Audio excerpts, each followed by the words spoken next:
Hello students, welcome है आपका अपने YouTube channel NCERT quick solution में। तो स्टूडेंट्स, आज हम डिस्कस करने वाले हैं क्लास 10th मैथमेटिक्स के अंतर्गत एक्सरसाइज 11.1 में, जिसमें रचनाएं हैं। तो स्टूडेंट्स, अगर आप चैनल पर नए हैं तो सब्सक्राइब कर लेना, बेल आइकन दबाकर ऑल नोटिफिकेशन ऑन कर लेना, और इसी प्रकार की वीडियोज़ के लिए हमारे प्लेलिस्ट में जाकर आप अन्य वीडियोज़ को भी देख सकते हैं। तो स्टार्ट करते हैं आज की वीडियो। तो बच्चों, आज हम डिस्कस करेंगे क्वेश्चन नंबर 6, एक्सरसाइज 11.1 का क्वेश्चन नंबर 6 इनकी रचनाओं पर हम डिस्कस कर रहे हैं। तो यहाँ पर हमसे कहा गया है एक त्रिभुज एबीसी बनाइए जिसमें BC इक्वल टू 7 सेंटीमीटर। तो जो हमको यहाँ पर गिवन है, जो दिया गया है, BC बराबर दिया गया हमको 7 सेंटीमीटर यहाँ पे, और इसके अलावा जो एंगल B दिया गया है बच्चों, तो एंगल B बराबर हमारा 45 अंश दिया गया है, और उसके बाद एंगल A हमको दिया गया है 105 अंश यहाँ पे दिया गया है। तो चूंकि एक त्रिभुज में 3 कोण होते हैं और तीनों कोणों का योग 180 अंश होता है, तो यहाँ पर हमारे पास जो एंगल C निकलेगा, एंगल C बराबर आ जाएगा 180 माइनस 45 प्लस 105, क्योंकि दो कोण हमारे पास, एक 45 अंश है, एक 105 अंश है। इन दोनों को अगर हम ऐड कर देंगे तो हमारा आ जाएगा 180 माइनस ये बन जाएगा 150। तो इससे हमारे 180 में से 150 घटा देंगे, 30 अंश आएगा एंगल C। तो हमको दो एंगलों की हेल्प से हम इस क्वेश्चन को बना सकते हैं, एंगल B और एंगल C की हेल्प से इसको बना सकते हैं। तो अब यहाँ पर जो रफ के तौर पर हम त्रिभुज यहाँ पर बनाएंगे, तो हमें आधार BC लेना है। BC हमारे पास हो गया 7 सेंटीमीटर, BC जो है 7 सेंटीमीटर हो गया, और उसके बाद इसमें जो एंगल B है, एंगल B हम बनाएंगे 45 अंश का, और दूसरा जो एंगल C हमने अभी निकाला है, इसको बना देंगे हम 30 अंश का। तो हमारा ये जो तीसरा कोण है यहाँ पर, जिसका एंगल A कहेंगे, वो एंगल A 105 अपने आप ही निकल जाएगा। तो कभी भी किसी भी प्रश्न में अगर आपको देखना है कोई एंगल, क्योंकि 105 अंश का कोण बनाना थोड़ा कठिन है इन दोनों कोणों के कंपेयर में, तो इसलिए हम 105 अंश का ना बनाएंगे, 45 और 30 अंश का बना के हमारा ये एंगल अपने आप 105 अंश आ जाएगा, और उसको हम फिर चेक कर लेंगे चांदे की सहायता से। तो स्टार्ट करते हैं। तो सबसे पहले हमें 7 सेंटीमीटर की एक रेखा खींचनी है। तो देखिए, सबसे पहले हम आधार बनाते हैं BC, और ये बना देते हैं हम 7 सेंटीमीटर। तो सबसे पहले एक रेखा खींचिए, और उस 7 सेंटीमीटर की होनी चाहिए। 1 2 3 4 5 6 7। तो सबसे पहले बच्चों हमने यहाँ पर 7 सेंटीमीटर की एक रेखा खींच देनी है, जिसको हम कह देंगे BC।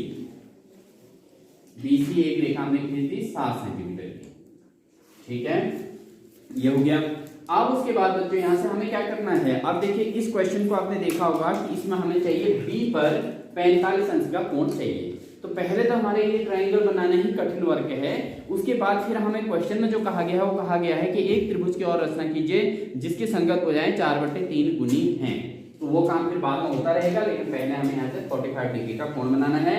तो इसके लिए देखिए हमें क्या करेंगे, सबसे पहले 45 अंश बनाने के लिए बच्चों पहले 90 अंश बनाना पड़ता है। तो 90 अंश बनाने के लिए देखिए ये प्रक्रिया होती है। सर्वप्रथम एक अर्धवृत्त बनाइए बिंदु P से, और फिर इस पॉइंट पर जो यहाँ पर कटान बिंदु आया है B का, यहाँ पे जो कटान बिंदु आया है, यहाँ से आपने एक चाप ऊपर की ओर खींच देना है। इस तरीके से एक चाप खींच देंगे, और फिर जहां पर ये चाप ने काटा है, यहां पर से फिर एक चाप और काट देंगे यहाँ पे। तो ये हो जाता हमारा, अगर हम इसको देखें तो ये हमारा 60 अंश बनता है, और ये हमारे 120 अंश बनता है वैसे, लेकिन हमें यहाँ पे 60 अंश की आवश्यकता भी नहीं है, हम बना रहे हैं 90 अंश का कोण। तो सबसे पहले एक बार फिर समझिए बच्चों, यहाँ पे सबसे पहले हमें एक अर्धवृत्त खींचना है इस तरीके से, और अर्धवृत्त ने इस रेखा पर जहां पर काटा है, वहां पर आप प्रकार के नौक को रखेंगे, एक चाप ऊपर की ओर खींच देंगे, और फिर दूसरे राउंड में जहां पर ये चाप कटा हुआ है, वहां पर प्रकार के नौक को रखोगे, और फिर यहां से एक चाप ऐसे और काट दोगे। तो ये दो चाप हमारे बन जाते हैं। अब आगे क्या करना है, इन दोनों चापों की सहायता से ऊपर की ओर देखिए, एक चाप ये काट दिया ऊपर को, और दूसरा चाप यहां से काट लेना है ऊपर की ओर को, और जहां पर ये दोनों आपस में कटान बिंदु है इनका, वो जो है उसको मिलाते हुए नीचे इसको B से मिला देना है, इसको मिला देना है B के साथ, और डॉट डॉट लाइन से आपको ये प्रक्रिया करनी है इस तरीके से।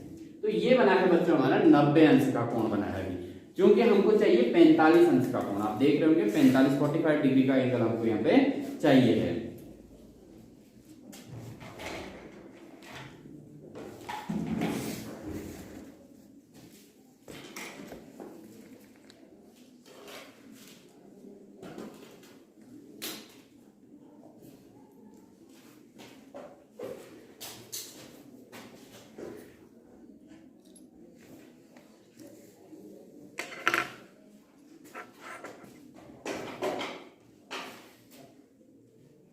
अब जो ये 90 अंश का कोण हमारा बना है, इस 90 अंश के कोण का हमें आधा करना है, तब बनेगा हमारा 45 अंश का कोण। तो देखिए आप आधा कैसे करते हैं।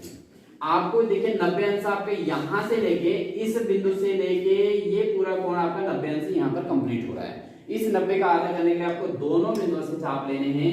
एक यहां से लेना है, इस तरीके से आप देख सकते हैं यहां से, और दूसरा आपका जो है ये 90 अंश वाला जो है यहां से लेना है, इस तरीके से। ठीक है, तो ये आपका बन जाएगा, जहां पर इन्होंने काटा है इसको 20 से मिला देंगे और ये बन जाएगा आपका 45 अंश का कोण। ये आपका जो है 20 से मिला देना है इसको और डॉट डॉट लाइन करके इसको खींच देना है इस तरीके से। ठीक है, उम्मीद है आपको यहाँ तक समझ में आ गया होगा। और ये हमारा तैयार हो गया 45 अंश का कोण। नीचे का हिस्सा, ये वाला हिस्सा हमारा 45 अंश का हो चुका है, 45 डिग्री का बन चुका है। पहले हमने 90 अंश बनाया और 90 अंश का आधा करके हमारा 45 अंश बन जाता है। ठीक है, तो हमारा आधा काम यहाँ पर हो चुका है 45 अंश वाला। अब हमें चाहिए 30 अंश का कोण। तो यहाँ 30 अंश का कोण बनाना है हमको, बिंदु सी से 30 अंश का कोण बनाते हैं। तो देखो बच्चों, 30 अंश का कोण बनाने की प्रक्रिया क्या रहती है, इस पर भी हम डिस्कस करते हैं। 30 अंश के लिए हमें क्या करना है, हमें बिंदु सी पर प्रकार के नौ को रखना है और इस तरीके से हमारा अर्धवृत्त बनाना है। तो बिंदु सी पर हम प्रकार के नौ को रखेंगे और अर्धवृत्त बना देंगे इस तरीके से। यहां से सी से हम अर्धवृत्त बना देते हैं। उसके बाद ये अर्धवृत्त ने इस बीसी लाइन को जहां पर काटा है, जहां पर टच किया है, वहां पर से हमने एक चाप खींच देना है इस प्रकार से। ये जो चाप होता है ना बच्चों, ये होता है आपका 60 अंश का होता है। पहला कोण 60 अंश, क्योंकि हम पूरा जब अर्धवृत्त बनाते हैं तो अर्धवृत्त पर बना हुआ कोण 180 अंश का होता है, एक ओर को बना हुआ कोण। और इसका जो हमें 3 हिस्से बन जाएंगे 60 60 60 करके। तो पहला हिस्सा देखिए आपका ये 60 अंश का हो गया है। अगर आप फिर से आप यहाँ से काटेंगे तो आपका 120 बन जाएगा। अभी हमको इसकी जरूरत है नहीं, क्योंकि हमको बनाना है 30 अंश और 60 का आधा होता है 30 अंश। तो हमारे 60 अंश का बन चुका है, तो अब हमें बनाना है 30 अंश। तो इसका आधा करते हैं। देखिए यहाँ से यहाँ तक आपका 60 है, ये दोनों मिला के 60 अंश है। अगर मैं इसको मिलाता हूँ, हालांकि यहाँ पे जरूरत नहीं पड़ेगी इसको मिलाने की। तो इसके बाद देखिए क्या करना है हमको, इस तरीके से यहाँ से चाप खींचेंगे, यहाँ से ऐसे चाप खींच देंगे एक, और फिर ये ऐसे ही एक चाप यहाँ से भी खींच देंगे इस पॉइंट से भी, ये भी एक चाप बन जाएगा। तो ये दो चाप हमारे यहाँ से बन जाते हैं। दोनों चाप जहाँ पर काटेंगे वहां पर हमारा 30 अंश का बन जाएगा कोण। तो देखिए ये कटान बिंदु को हमने यहाँ पे मिला देना है सी के साथ।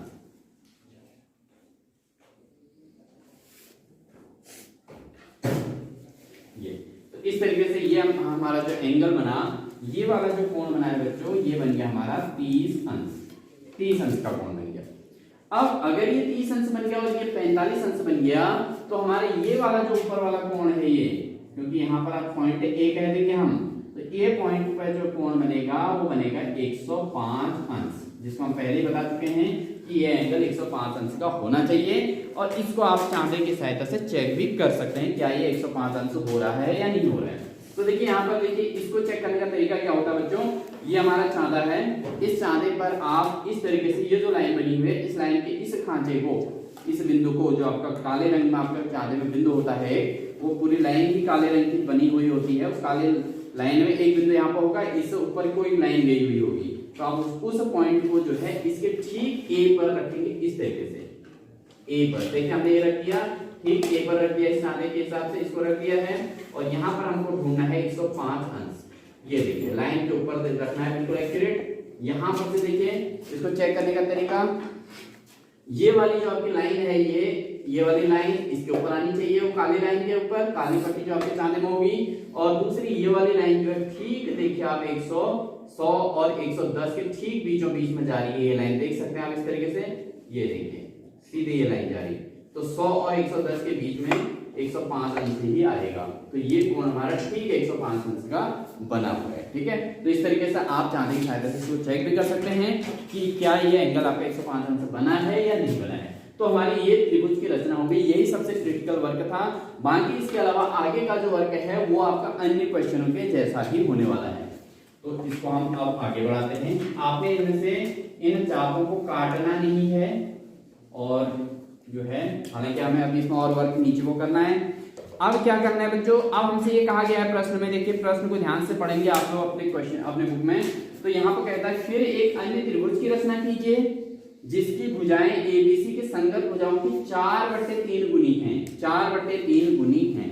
तो यानी कि इस त्रिभुज से छोटा त्रिभुज बनने वाला है, क्योंकि बड़ा त्रिभुज बनने वाला है, क्योंकि 4/3 है तो इससे बड़ा त्रिभुज बनेगा, है ना। जब अंश ज्यादा और हर कम हो तो मान बड़ा आता है, 1 पॉइंट कुछ आता है, तो इसका मतलब इससे बड़ा बनने वाला है।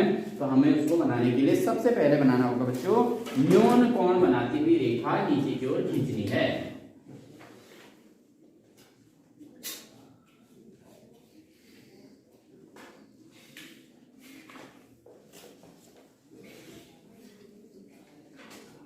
न्यून कोण बनाती हुई रेखा हमने खींच दी नीचे को, और इस रेखा का नाम हमने कह दिया BX, ठीक है। नीचे को आप X लिख सकते हैं।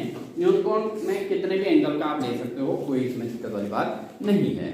अब चूंकि हमारे पास हमको जो बनाना है, जो त्रिभुज बनाना है, वो बनाना है इस त्रिभुज का 4/3 गुना, 4/3 गुना है, तो हम यहाँ पर 4 इसके नीचे को 4 हिस्से बनाएंगे। तो 4 हिस्से बनाने के लिए देखिए हमको पहले B पर प्रकार के नौ को रखना है, और इस तरीके से हमारा बन जाएगा B1, और उसके बाद फिर B1B2 ये हो जाएगा। फिर यहाँ पर प्रकार के नौ को रखेंगे, ये हो गया, और फिर इस यहाँ प्रकार के नौ को रखेंगे, ये हो गया। इस प्रकार के त्रिभुज का हमारे प्रीवियस वीडियो में देख सकते हैं, जिसके अंतर्गत हमने चौथे क्वेश्चन को बड़े अच्छे तरीके से एक्सप्लेन किया है, उसको आप देख सकते हैं। और उसी के आधार पर आपने अब यहाँ से आगे की प्रक्रिया करनी है, ठीक है। तो यहाँ पर हम इसको कह देंगे B1, और इसको कह देंगे हम B2, और इसको कह देंगे B3, और इसको कह देंगे B4, ठीक है। ये पॉइंट का नाम है B1, इस पॉइंट का नाम है B2, इस पॉइंट का नाम है B3, और इस पॉइंट का नाम है B4। तो ये हमारे B1, B2, B3, B4 4 point यहाँ से बच जाते हैं। अब बच्चों यहाँ पर हमें क्या करना है, ये 3 जो है अनुपात में हम देख रहे हैं 4:3 है, 4/3 है। तो यहाँ पर जो 3 है, 3 वाले को हम मिला देंगे C से, 3 वाले को हम C से मिला देंगे। तो B3 को हम C से मिला देंगे, इस तरीके से इसको मिला दिया, B3 को C से मिला दिया। अब आगे क्या करना है, अब इन 2 लाइनों को भी आगे बढ़ाना है, क्योंकि हमें एक बड़ा त्रिभुज और बनाना है इसमें। तो इनको हम आगे बढ़ा देंगे इस तरीके से, और इसको भी आगे बढ़ा देंगे इस तरीके से, इनको बढ़ा दिया जाएगा, ठीक है। उम्मीद है आपको समझ में आ रहा होगा पूरी प्रक्रिया, क्योंकि क्वेश्चन थोड़ा बड़ा है, इसलिए जो है थोड़ा स्पीड से चल रहा है। आप लोग इसको पॉज करके इसको देख सकते हैं। जहां पर आपको दिक्कत है तो वहां पर आप वीडियो को रोक लीजिए और आराम से अपने चाप यहाँ पर खींच सकते हैं, और उसके बाद उसके आधार पर आगे क्वेश्चन को कर सकते हैं। अब हमें क्या करना है, B3C जो लाइन है, इसी के समांतर B4 से एक लाइन खींचनी है। तो उसके लिए प्रक्रिया शुरू करते हैं बच्चों, ठीक है। तो समांतर रेखा खींचने का तरीका मैंने आपको पिछले वीडियो में बता रखा है बहुत अच्छे तरीके से। इस तरीके से आप देख सकते हैं, ये हमारा हो गया चाप, B3 से एक चाप खींचना है आपने, ऐसे ही फिर आपने B4 से भी एक चाप खींचना है, B4 से भी एक चाप खींच लेंगे, ये हो जाएगा, ठीक है। उसके बाद फिर नेक्स्ट क्या वर्क है आपका, यहाँ पर देखिए इस चाप ने जहां पर काटा है, आप देख सकते हैं बहुत आराम से, यहाँ पर हम प्रकार की नोक को रख रहे हैं, पहला वाले चाप को नहीं, ये जो नया चाप भी खींचा है इसमें प्रकार की नोक को रखना है। और यहां से ये लाइन जहां पर है, ये वाली लाइन B3C जो लाइन है, इस लाइन को जहां पर है वहां पर आपने प्रकार की नोक और पेंसिल की नोक को रख देना है। इसी प्रकार अब यहाँ पर रख देते हैं प्रकार की नोक और पेंसिल की नोक को, और ये देख लीजिए ये चाप कट जाएगा, ठीक है, ये चाप कट गया। बस अब क्या है कि यहाँ पर जहां पर ये चाप कटा है उसको आप मिला दोगे सीधे इस तरीके से, इसी के समांतर ये लाइन बनेगी, ठीक है। इसको मिलते हुए देखिए ये पॉइंट आपका, एक तो ये हो गया दोनों का कटान, और एक पॉइंट ये हो गया जिसका नाम हमने B4 कहा है। तो B4 से इसको जो है इससे मिलती हुई लाइन हमें खींचनी है। तो बहुत सावधानी से आपने इस चीज का ध्यान देना है, समांतर रेखाओं को बनाने के लिए बहुत ध्यान से क्वेश्चन को बनाना होता है। तो ये हमारा बन गया B4, इसको हम कह देंगे C', बिल्कुल समांतर रेखा बनेगी बच्चों। अगर आप ध्यान से बनाओगे तो आपका 100% क्वेश्चन सही बनेगा। ये बन गया हमारा C'। ठीक है। तो ये B3C के समांतर रेखा B4C' बन गई। अब यही वर्क हमें ऊपर की लाइन में भी करना है, ऊपर की साइड को।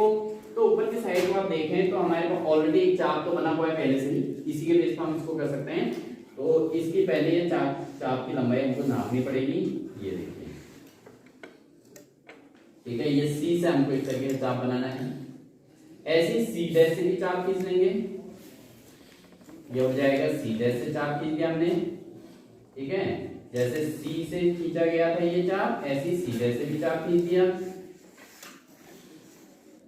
और उसके बाद क्या है, ऐसे आप देखिए यहाँ ये चाप की लंबाई को नापने का तरीका जैसा हमने नीचे किया था वैसे ही ये भी है। देखो इसको हम चाप की लंबाई नाप लेंगे इस तरीके से, ठीक है। एक तरफ प्रकार की नोक को रखेंगे, एक जगह पर पेंसिल की नोक को रखेंगे, और यही चाप जो आपका आया हुआ है इतना ही आपने यहाँ भी खींचना है,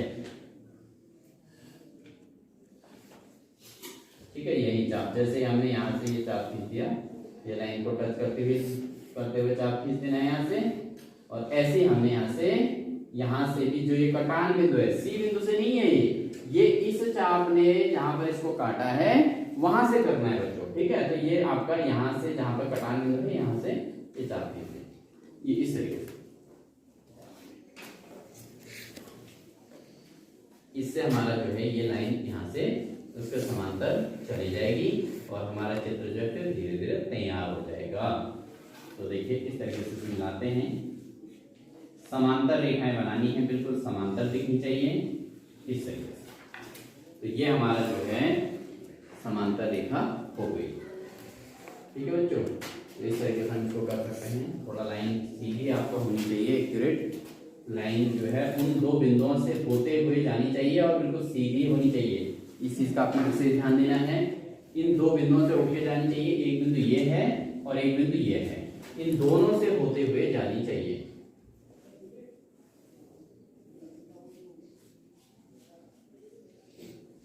तो ये हो गया हमारा समांतर रेखा।